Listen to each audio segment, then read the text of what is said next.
Render engine क्या होता है, रेंडर इंजन का यूज़ क्या होता है, रेंडर इंजन काम कैसे करता है, इस वीडियो में हम ये जानने वाले हैं। लेकिन रेंडर के बारे में अगर मैं बात करूं और इसे समझने की कोशिश करूं तो आप समझिएगा, जब भी हम कोई भी 3D मॉडल बनाते हैं अपने 3D व्यू पोर्ट पे, या कोई भी हम वर्क करते हैं 3D व्यू पोर्ट पे, तो वो हमको कैसे दिखता है, कैसे शो होता है, इस चीज़ को समझने की बहुत ज़रूरी है। ये चीज़ हमको अगर समझ में आ गया तो हम रेंडर इंजन के बारे में भी समझ जाएंगे। ठीक है, देखिए क्या होता है कि अभी ये हमारा 3D वर्ल्ड है और इस 3D वर्ल्ड में हमारे पास एक कैमरा है, एक क्यूब है और एक लाइट है। ठीक है, तो ये क्यूब, ये लाइट और ये जो हमारा कैमरा है, ये मुझे कैसे शो हो रहा है इस 3D व्यू पोर्ट पे। ठीक है, तो देखिए क्या होता है कि अगर मैं बात करूं इस क्यूब का, तो मैं वायर फ्रेम पे चला जाता हूं। देखिए इसका कुछ स्ट्रक्चर ऐसा है। ठीक है, तो ये स्ट्रक्चर मुझे वायर फ्रेम में कुछ ऐसा दिख रहा है और जब मैं इसे सॉलिड पे जाता हूं तो ये सॉलिड में कुछ ऐसा दिख रहा है। ठीक है, अब ये जो टाइमिंग है ये, और प्लस ये ऐसा दिख रहा है जो मुझे रियलिस्टिक लग रहा है कि हाँ एक क्यूब है मेरे सामने, ये मुझे कैसे दिख रहा है। तो ये जो चीजें हैं, इसकी जो कोडिंग होती है, इसको बिहाइंड, मतलब इसके सॉफ्टवेयर के बैकएंड में एक इंजन होता है जो एल्गोरिथम पे काम करके हमें दिखाता है। ठीक है, तो उसी इंजन को हम रेंडर इंजन कहते हैं, जो एक स्पेसिफिक तरीका बताता है कि हाँ आपका जो ऑब्जेक्ट है वो कुछ ऐसा दिखेगा। ठीक है, जो आप बना रहे हैं, पहली चीज। अब ये रेंडर इंजन क्या होता है, कितने होते हैं ब्लेंडर में, इस चीज को हम समझते हैं।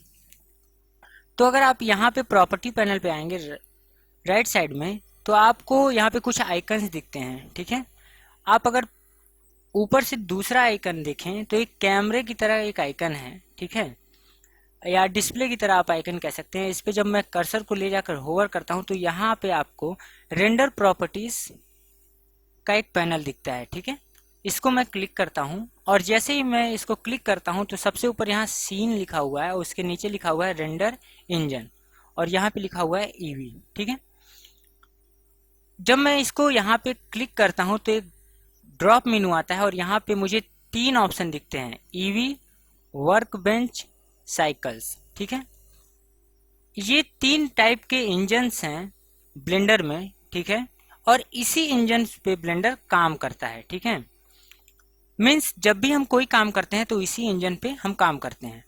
तो अभी मैं देखिए, बहुत से लोगों ने अगर बहुत पहले से 3D जानते होंगे या इंटरेस्टेड होंगे तो सबने सर्च किया होगा ब्लेंडर के बारे में या 3D सॉफ्टवेयर के बारे में। तो ये टर्म सभी लोगों ने सुना होगा, साइकिल और ईवी। तो हम बेसिकली क्या होता है, जब मॉडलिंग करते हैं तो हम लोग काम करते हैं इसी दो रेंडर इंजन पे फाइनल आउटपुट के लिए। ठीक है, लेकिन यहाँ पे जो एक मेन वर्क बेंच है, इसके बारे में मैं पहले बात करूंगा, क्योंकि ये क्या है, ये जो रेंडर इंजन है ये आपका ब्लेंडर का इनबिल्ड रेंडर इंजन होता है। ठीक है, ये जो भी हम मॉडलिंग करते हैं, जो भी हम एनिमेशन करते हैं 3D व्यू पोर्ट पे, उसको रियल टाइम में दिखाने के काम में आता है। ठीक है, जैसे अगर मान लीजिए ये जो मेरा 3D व्यू पोर्ट है, इसको मैं रोटेट कर रहा हूँ तो ये रियल टाइम में हो रहा है। ठीक है, ये रुक के नहीं हो रहा है, एक ही, जैसे यहाँ में मैंने अपने माउस से बटन दबाया और मैं रोटेट कर रहा हूँ तो वो ऐसे ही हो रहा है। तो इसी को रियल टाइम बोलते हैं और ये रियल टाइम में हो रहा है। ठीक है, यहाँ पे जितने भी रेंडर इंजन है वो सब रियल टाइम रेंडर इंजन होते हैं। इसमें हम क्या करते हैं, इसमें हम, ये फास्ट होता है जो, क्योंकि ये इसका ब्लेंडर का इनबिल्ड है तो ये फास्ट होता है, बहुत फास्ट होता है। इसमें हम, इसमें कलर कर सकते हैं, एनिमेशन कर सकते हैं और इसको इंस्टेंट में हम देख सकते हैं। ठीक है, अभी हम बात करें ईवी की, तो ईवी में हमें क्या मिलता है, जो हमने वर्क बेंच में देखा उससे थोड़ा सा अपग्रेड वर्जन हमको ईवी मिलता है। ठीक है, मैं यहाँ पे आ जाता हूँ और आपने नोटिस किया होगा जब मैं वर्क बेंच को सेलेक्ट करता हूं तो यहाँ पे कोई भी रेंडर का ऑप्शन नहीं आता है, रेंडर मोड यहाँ पे नहीं आता। आप देखिए, अगर अपने टॉप मेनू के राइट कॉर्नर पे जाइए तो आपको आउटलाइनर के ठीक बगल में चार बटन दिखते हैं। जब हम इसको ईवी पे करते हैं तो यहाँ चार बटन दिखते हैं। ठीक है, लेकिन यहाँ पे हमको अभी जब हम इसको वर्क बेंच पे करते हैं तो यहाँ पे सिर्फ 3 ही बटन या 3 ही मोड होते हैं, ठीक है। वो इसलिए होता है क्योंकि ये इसका इनबिल्ड रेंडर इंजन है। और जब हम इसे ईवी पे करते हैं तो हमें यहाँ पे एक रेंडर का ऑप्शन आ जाता है, ठीक है। व्यू पोर्ट में जो रेंडर मोड का मुझे यहाँ पे ऑप्शन मिल रहा है, तो इसको जब मैं क्लिक करता हूँ तो हम आ जाते हैं ईवी रेंडर इंजन में, ठीक है। तो देखिए यहाँ ईवी रेंडर इंजन में यहाँ पे जो लाइट सोर्स है आपको कास्ट होते हुए यहाँ पे दिख रहा होगा, यानी कि आप देख रहे होंगे कि ये जो लाइट सोर्स है वो इस क्यूब पे इधर से आ रहा है, ठीक है, नोटिस कीजिए। और पीछे हमारे यहाँ पे ब्लैक हो गया। लेकिन अगर मैं यही वर्क बेंच पे जाता हूं तो यहाँ पे कुछ भी नहीं दिखता है, एक नॉर्मल लाइट रहता है जहां पे थोड़ा थोड़ा सा देखिए ब्लैक शैडो हमें यहाँ मिल रहा है, ठीक है। लेकिन जैसे ही मैं सामने जाता हूं तो वो एकदम चमकने लगता है, ठीक है। अब इसी चीज को मैं फिर से आपको दिखाता हूँ ईवी में। देखिए लाइट यहाँ से आ रहा है, लाइट इस साइड से आ रहा है, इस जगह पड़ रहा है, तो लाइट की वजह से ये एरिया व्हाइट हो गया और इसके पीछे का एरिया ब्लैक हो गया। ये अंतर होता है ईवी में, क्योंकि ईवी थोड़ा सा अपग्रेड है तो इसमें इसको लाइट को वो कैप्चर करता है। इसी प्रकार साइकिल्स में भी होता है। साइकिल्स इंजन बेसिकली क्या है, देखिए ईवी का ही अपग्रेडेड वर्जन है।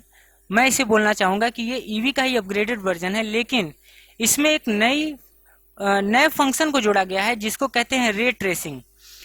देखिए रे ट्रेसिंग क्या होता है, इस चीज को हम समझते हैं। जब ये लाइट सोर्स यहाँ पे पड़ रहा है, ठीक है, ये लाइट सोर्स जब इस पे पड़ता है और लाइट सोर्स जब किसी ऑब्जेक्ट पे पड़ता है तो रियल वर्ल्ड में 3 चीजें होती हैं। एक लाइट सोर्स पड़ा तो रिफ्लेक्शन होगा, रिफ्रैक्शन होगा और शैडो बनेगा, ठीक है।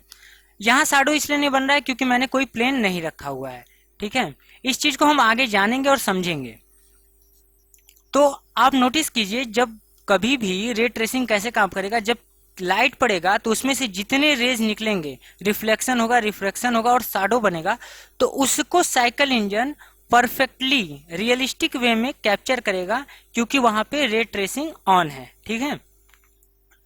अभी आप नोटिस कर रहे होंगे कि इसको जब मैं मूव कर रहा हूं तो ये थोड़ा थोड़ा टाइम ले रहा है और कुछ पिक्सल्स के टाइप से थोड़े बॉक्स बन रहे हैं। देखिए आप, ऐसा क्यों हो रहा है, क्योंकि ये रेस को ट्रेस कर रहा है, तो जैसे जैसे हम मूव कर रहे हैं वैसे वैसे ये रेस के डायरेक्शन को पकड़ रहा है, ठीक है। जबकि आप ईवी में आएंगे तो आप यहाँ नोटिस करेंगे कि जब मैं इसे मूव कर रहा हूँ तो ये स्मूथ हो रहा है क्योंकि इसमें रे ट्रेसिंग नहीं है, और जो हमारा ऑब्जेक्ट है इस पे जो रेस टकरा के इधर उधर जा रही हैं वो कहाँ जा रही हैं वो इसे ट्रेस नहीं कर पा रहा है।